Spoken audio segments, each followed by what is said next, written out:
그러니까 그게 이제 트렌드를 타고 쇼폼에서 조회수를 96만 회를 기록을 했습니다. 시청 지속률이 80% 90%에 나올 수 있는 이유는 이런 기대감을 계속 심어줬기 때문에. 제가 정말 좀 중요하게 생각하는 게 있는데, 그게 뭐냐면 오늘 날씨가 이상해. 덥다가 춥다가 비 오다가 뭐 난리가 나는데, 저는 오늘 미팅이 있어서 압구정으로 왔습니다. 안녕하세요. 아이스 아메리카노 한 잔 풀사이즈로 왔습니다. 여러분들을 위해서 제가 사고 하나 쳤어요. 어떤 거냐면, 제가 최근에 커뮤니티 행사를 했잖아요. 유튜브, 인스타, 틱톡 토탈 100만 되시는 작업님이 강연을 했는데, 와, 이게 내용이 너무 좋은 거야. 감사합니다. 아니, 현장에서 듣는데 너무 좋은 거예요. 그래서 작업님 강연 좀 써도 괜찮아요? 고민이 좀 필요한데 알겠습니다. 뭐 많은 분들이 도움이 된다면은 흔쾌히 사용해 주셔도 좋습니다. 너무 흔쾌히 오케이 해주셔가지고 이 자리를 빌어서 작업님께 다시 한번 감사 인사드립니다. 그래서 끝까지 보시는 분들이 있으시다면 꼭 댓글로 남겨주세요. 그러면 저도 너무 뿌듯할 것 같아요. 혹시 40만 유튜버 만들기까지 몇 년이 걸렸을까요? 7년입니다. 네. 제가 2019년 1월 달에 가입을 하고 2월 달에 첫 영상을 올렸어요. 그래서 지금 7년째 하고 있는데, 저는 유튜브 하시면서 다들 그렇게 생각하잖아요. 나 떡상빔 한 번만 안 맞으면은 이렇게 쭉 간다. 아니더라고요. 보니까 이게 7년 동안의 여정이거든요. 여기 보이시죠? 쭉 가다가 여기서 떡상빔을 한 번 맞았어요. 맞아서 나는 됐다. 나 이제 퇴사한다라고 결심을 했는데, 조회수가 이렇게 뚝 떨어집니다. 그러다가 다시 올려주고 떨어뜨리고 올려주고 떨어지고, 이런 식으로 유튜브가 생각보다 호락호락하지 않더라고요. 그래서 이 숏폼에 대한 특징을 3가지로 정의하면, 강제로 선택된다. 그리고 컨텐츠 하나당 길이가 굉장히 짧잖아요. 그래서 굉장히 빨리 소비돼요. 소비가 빠르니까 트렌드도 빠릅니다. 이번 주에 이거 유행했는데 다음 주에 이거 유행하고요. 이번 달에 이거 유행했는데 다음 달 되면 그 트렌드는 이미 옛날 트렌드가 돼 있어요. 혹시 이걸 보고 저거 쉽지 않겠는데, 어렵겠는데 라고 혹시 생각이 드실 수 있어요. 근데 그거를 조금만 관점을 바꿔보시면은 이렇게 됩니다.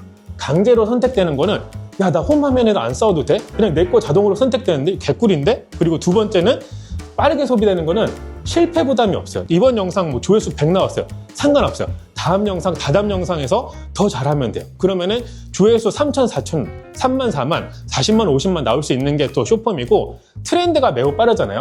저 말은 내가 이번 트렌드 놓쳤어요. 근데 다음 트렌드 어차피 또 올 거거든요. 난 거기 타면 돼요. 그리고 더 나아가서 내가 트렌드를 만들 수 있기 때문에 요 3가지 숏폼이 강점이 있다고 보시면 될 것 같아요.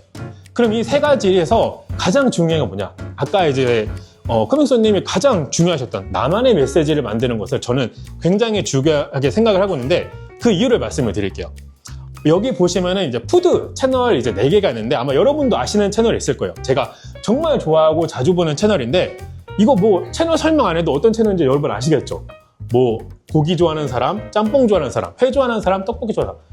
너무 명확하잖아요. 이런 사람들은 굳이 내가 메시지를 전달하지 않고 내 영상을 보지 않아도 이 성격으로 좀 알 수 있는 거예요. 이 사람들의 메시지를 알 수가 있는 거예요. 근데 이 사람들의 영상을 쭉 보다 보면은 이 사람들이 뭔가 더 뾰족한 메시지를 전달하고 있습니다.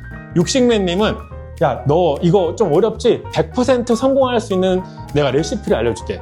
김짬뽕님은, 나는 맛없는 짬뽕을 소개 안 해. 무조건 맛있는 짬뽕만 소개할 거야. 그러면은 너 내 영상 보지? 그러면은 무조건 짬뽕을 성공한다? 이런 식으로 메시지를 전달하고 있어요. 그래서 여러분들도 내 채널만에 뭔가 이런 뾰족한 메시지 하나가 있는지 이런 거를 점검을 하시고, 제 케이스를 들자면은, 저는 처음에는 ASMR 퀄리티가 좋은 숏폼을 하자라고 생각을 했어요. 왜냐면은 숏폼 하는 사람들 중에서 그 ASMR 먹는 소리가 잘 들어간 사람이 아무도 없는 거예요. 그래서 그래, 나는 저걸 내가 먼저 차지하면 되겠다고 생각을 했는데, 그게 또 시장이 뭐 홍사운드님도 계시고 막 되게 계속 많이 치고 들어오시더라고요. 그래서 저는 그렇다면 내 강점이 뭐지라고 했을 때, 다들 막 엄청 쌓아놓고 개걸스럽게 자극적으로 먹어요. 그래서 나는 그런 먹방 말고 보고 있으면은 좀 편안해지는 영상, 힐링되는 영상을 만들자, 그렇게 생각을 했고, 요즘에는 조금 더 한 번 더 제 뾰족한 메시지를 만들기 위해서 사운드랑 힐링은 기본인데, 거기에 추가적으로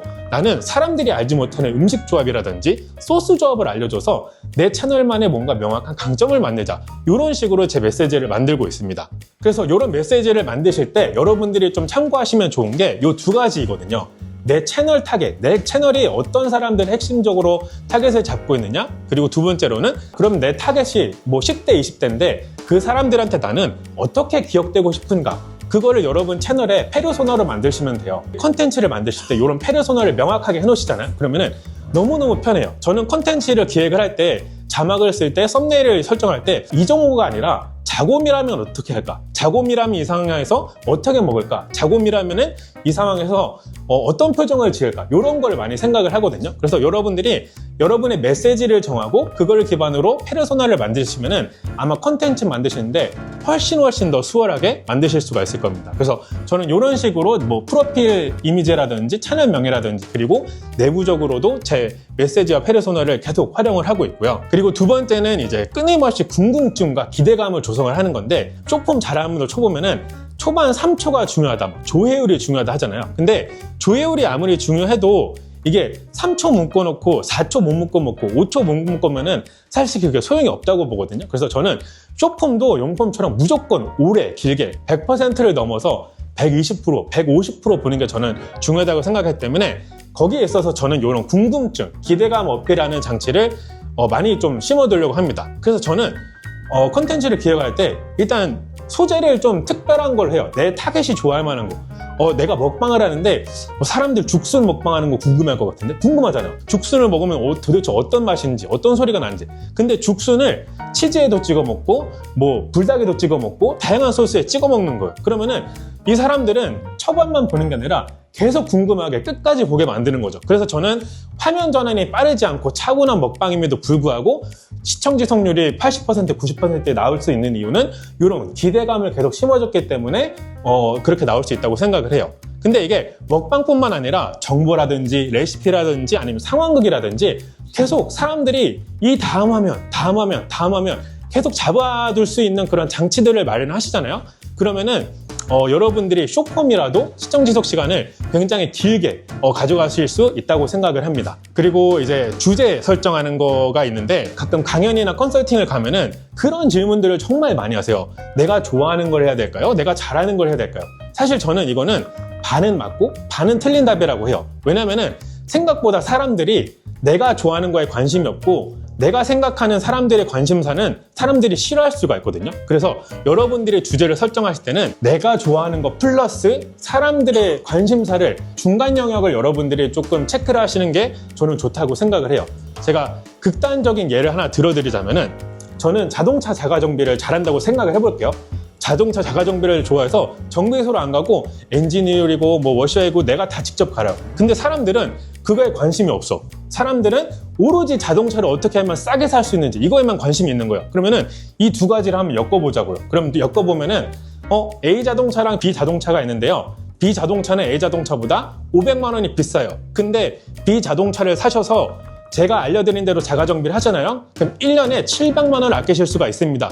이런 식으로 컨텐츠를 구성을 하시면은 사람들이 좋아하는 거랑 내가 좋아하는 거를 엮어서 이제 같이 주제로 설정을 하실 수가 있는 거죠.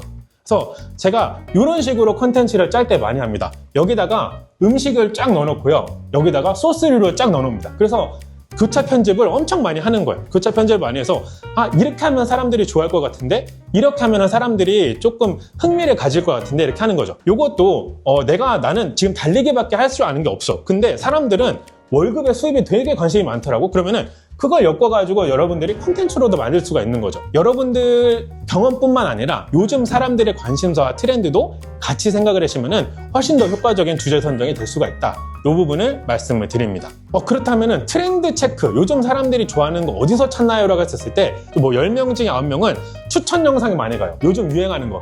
요즘 뭐가 유행하면 추천 영상 많이 가서 거기서 이제 체크를 많이 하시는데 사실 이렇게 추천 영상, 인기 급상승에 간 거는 누군가가 시도를 해서 반응이 좋았고 그게 히트를 해서 여기 온 거거든요. 그래서 내가 여기에 탑승을 하는 거는 뭐 어느 정도 안전장치는 있죠. 하지만 트렌드에 조금 한 중간에서 뒷부분에 탑승을 하는 거기 때문에 큰 효과는 얻으실 수가 없어요. 그래서 저는 이런 트렌드를 찾으실 때 일상의 변화에서 좀 찾는 거를 많이 권장을 해드리고 있어요. 뭐 뉴스에서 파악을 할 수도 있고, 아니면 내가 자주 다니는 커뮤니티가 될 수도 있고, 아니면은 뭐 직장 동료들과의 대화가 될 수도 있겠죠. 대화 속에서 뭔가 변화가 하나 생길 거예요. 신제품이 나온다든지 아니면 정책이 바뀐다든지 뭐 그런 아주 작은 사소한 변화를 캐치를 해서 내 채널 주제에 있어서 많이 도움이 되겠네? 이 변화는 내 메시지에 있어서 많이 도움이 될 것 같아. 그런 변화를 캐치를 하셔서 주제 선정에 있어서 좀 적용하시는 것을 저는 추천을 해드립니다. 그 티라미수 케이크 혹시 노래 기억하세요? 그게 쇼폼에서 엄청나게 인기를 끌었는데 그게 댄스 챌린지잖아요. 댄스 챌린지인데 제가 춤을 출 수는 없고 이걸 어떻게 써보고 싶은데 마침 트레이더스 가니까 티라미수 케이크를 팔더라고요. 그래서 저는 그 티라미수 케이크를 사와서 장소를 바꿔가면서 티라미수 케이크 나올 때만 한 입씩 먹었어요. 그러니까 그게 이제 트렌드를 타고 쇼폼에서 조회수를 96만 회를 기록을 했습니다.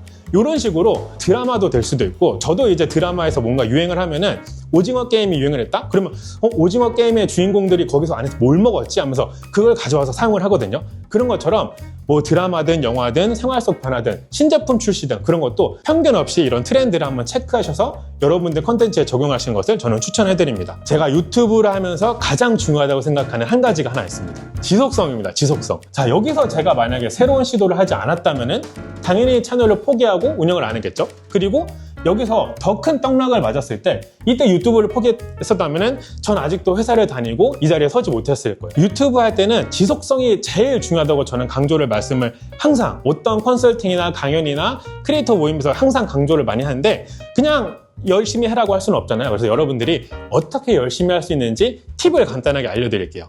그래서 첫 번째는 멘탈 강화입니다. 이거 근데 정말 중요해요. 크리에이터 모임 가잖아요. 제일 힘들어하는 게 악플이에요. 그리고 제 경험 기준으로 10명 중에 한 6, 7명은 악플 때문에 그만둡니다. 그 정도로 이제 여러분들이 멘탈을 강화하시는 게 중요한데, 여러분들의 채널이 커지면 커지고 새로운 사람들이 많이 유입되면 유입될수록 여러분을 싫어하는 사람들이 나타날 거예요. 근데 그 사람들한테 일일이 대응하는 거 저는 완전히 비추합니다. 그 예전에 어디서 봤는지 모르겠는데 유재석 님이 그런 얘기를 했어요. 그런 말이 있잖아요. 무풀보다 악플이 낫다. 근데 저는 악플은 없는 게 낫다고 봐요. 악플은 이게 이렇게 표현하면 좀 그렇지만 새끼손가락을 찌르는 거든 야구방망이를 때리는 거든 칼로 찌르는 거든 여러분들 우리한테는 상처로 줍니다. 작든 크든 상처로 주기 때문에 악플은 그냥 무시하시는 게 훨씬 더 저는 낫다고 생각을 해요. 그래서 이런 악플이 달린다? 그럼 저는 진짜 뒤도 안 보고 무조건 채널 숨기게 해서 합니다. 그래서 차라리 무풀인 게 나아요. 그리고 이제 여러분들이 채널 운영하시면서 많이 아시겠지만 좋은 댓글 99개가 달리고 악플 1개가 달리잖아? 그러면은 컨텐츠 만드실 때 그 악플 하나가 계속 생각날 거예요. 저도 막 뭐 소리가 좋아요, 맛있게 드시네요, 뭐 이렇게 하다가 먹을 때 콧구멍 좀 벌린 거 하지 마세요. 이러잖아요. 그러면은 촬영할 때 그것만 생각나요. 코만 보이게 되고 그런 악플에 많이 이제 뭔가 신경을 쓰기 때문에 악플은 보이는 즉시 바로 처리해라. 그게 여러분들 이제 정신 건강에 훨씬 더 좋다고 말씀을 드리고, 이제 악플이 달릴 때마다 여기 커뮤니티 가셔가지고 금지 단어 우리 설정할 수 있잖아요. 그래서 그렇게 설정을 하시면은 악플이 그 이제 보류 중 댓글로 거기로 다 넘어가요. 여러분들한테 안 보이고 그 악플 거기는 이제 판도라의 상자입니다. 절대 들어가시면 안 돼요. 네. 그래서 이런 식으로 하시면은 여러분들이 효과적으로 악플 관리를 하실 수가 있다. 저는 그렇게 말씀을 드리고, 두 번째로는 목표 수립이요. 이제 요거는 장기적인 목표 말고 단기적인 목표 수립에 대해서 말씀을 드리는데, 다들 이렇게 많이 하시죠. 나 이번 달에 구독자 얼마 만들 거야. 이번 달에 조회수 얼마 만들 거야. 많이 하시잖아요. 근데 이거는 여러분들한테서 멘탈을 또 화사삭 뿌려트릴 수가 있습니다. 왜냐면은 저도 그렇고 뭐 침착맨님도 그렇고 이번 달에 조회수가 얼마가 나올지 수익이 얼마나 나올지 아무도 몰라요. 이 영상이 떡상할지 안 할지, 떡상을 하면은 100만을 갈지 200만을 갈지 그건 아무도 모르기 때문에 이렇게 통제 불가능한 목표를 설정을 하잖아요. 그러면 여러분들이 목표 달성을 못할 때마다 실패해서 오는 뭔가 그런 좌절감이 있을 거예요. 그렇기 때문에 무조건 단기적인 목표는 여러분들이 통제 가능한 거. 나 이번 주에 영상 3개 올릴 거야. 아니면은 이번 주에 내 영상에서 뭐 하나 개선하겠어. 작은 성공이 계속 쌓이다 보면 여기서 뭔가 동기부여도 되고 뭔가 힘을 얻을 수가 있는데, 나 이번 달에도 목표 달성 못하고 다음 달에도 목표 달성 못하고 이번 달에 영상 만들기로 했는데 못하고 다음 주에도 못하고 이렇게 되면은 거기서 오는 좌절감과 실험도 있기 때문에 꼭 목표는 여러분들이 달성 가능한 목표로 설정을 하시는 것을 추천을 해드립니다. 단기적인 목표인 경우에. 그리고 이제 세 번째로는 새로운 시도인데, 무조건 오래 하는 거는 저는 조금 방향성이 잘못된 잘못됐다고 생각을 해요. 아까 커밍손님도 방향성 중요를 하셨는데 내가 오래 꾸준히 하되 계속 발전할 수 있어야 돼요. 내가 지금 상황에서 뭘 더 잘할 수 있지? 내가 업그레이드 시킬 수 있는 건 뭐가 있지? 내 구독자들은 어떤 부분을 좋아하지라고 해서 저는 초기에 진짜 화질도 안 좋고 그냥 이제 갤럭시 S10 그 전면 카메라로 이렇게 찍었거든요. 그러다가 이제 카메라를 바꾸고 화면을 꽉 채우고 이런 식으로 좀 업그레이드 아닌 업그레이드를 좀 시켜 나갔습니다. 그럼 이런 과정에서 구독자들도 보면서 야 얘가 영상에는 예전엔 좀 허접했는데 지금은 꽤 잘하네? 약간 이런 식으로 뿌듯함도 느끼고 영상을 감상함에 있어서 더 좋기 때문에 새로운 시도를 많이 하라고 저는 말씀을 드려요. 최근에 저는 스튜디오에서만 먹는 걸 하다가 밖에 나가서 먹는 것도 하고 있는데 이런 새로운 시도를 하니까 구독자들도 좋아하고 그리고 광고도 이런 식으로 이제 밖에 나가서 보니까 저는 광고 스펙트럼이 넘어져서 수익도 많이 향상이 되더라고요. 그래서 내가 지금 잘 나가고 채널이 좋은 상황일지라도 난 뭘 더 할 수 있지? 뭘 더 발전시킬 수 있지? 그걸 한번 고민해 보시면 좋을 것 같아요. 제가 준비한 내용은 여기까지입니다. 감사합니다. 여기까지 보신 분들이 있으실까요? 제가 감히 예상하는데 아마도 전체 조회수의 10%도 안 될 거예요. 네. 일단 여기까지 함께 하신 분들 정말 축하드리고요. 저는 오늘 하루 종일 책 쓰다가 이제서야 가고 있어요. 사실 쉽지 않죠. 정말로 요즘은 아침에 눈 뜨고 자기 전까지 책 생각만 하는 것 같아요. 저도 지치기도 하고 힘들기도 하고 그러면서 불안하기도 하거든요. 막상 썼는데 아무도 안 보시면 아무도 필요하지 않은 책이면 어떡해요. 그러다 보니까 처음 하는 거다 보니까 쉽지 않은데 제가 정말 좀 중요하게 생각하는 게 있는데 그게 뭐냐면 내가 서투른 거랑 진짜 어려운 거랑 구분을 해야 된다는 거. 진짜 어려운 거는 천재들만 할 수 있는 거라서 내가 못하는 거라서 그건 뭐 어쩔 수 없는 거죠. 근데 내가 처음 하는 거라서 어설퍼서 어렵다라고 착각하는 거라면 그거는 내가 충분히 해낼 수 있는 거잖아요. 근데 저는 이 책이 그런 거라고 생각을 합니다. 어렵기보다는 내가 처음에서 서투른 거라고 생각을 해요. 여기까지 보신 분들이라면 컨텐츠랑 그리고 브랜딩이 좀 진심이신 분들일 거예요. 그쵸? 그런 분들이라면 여러분 처음에는 누구나 서투릅니다. 네, 어려운 게 아니에요. 어려운 거였으면 저도 못했겠죠. 나도 못했지. 근데 어려운 거라기보다는 안 해봐서 서투른 거고 서투른 거면은 계속 하면 됩니다. 여러분. 내가 포기만 하지 않으면 실력은 계속해서 늘 수밖에 없어요. 이거를 좀 마지막으로 말씀을 드리고 싶었어요. 그래서 오늘 하루도 정말 고생 많으셨고요. 저는 7월 출판을 위해서 집 들어가서 또 책 써야 돼. 네, 지금 300페이지 중에 한 230페이지 정도 썼는데 고지가 얼마 남지 않았습니다.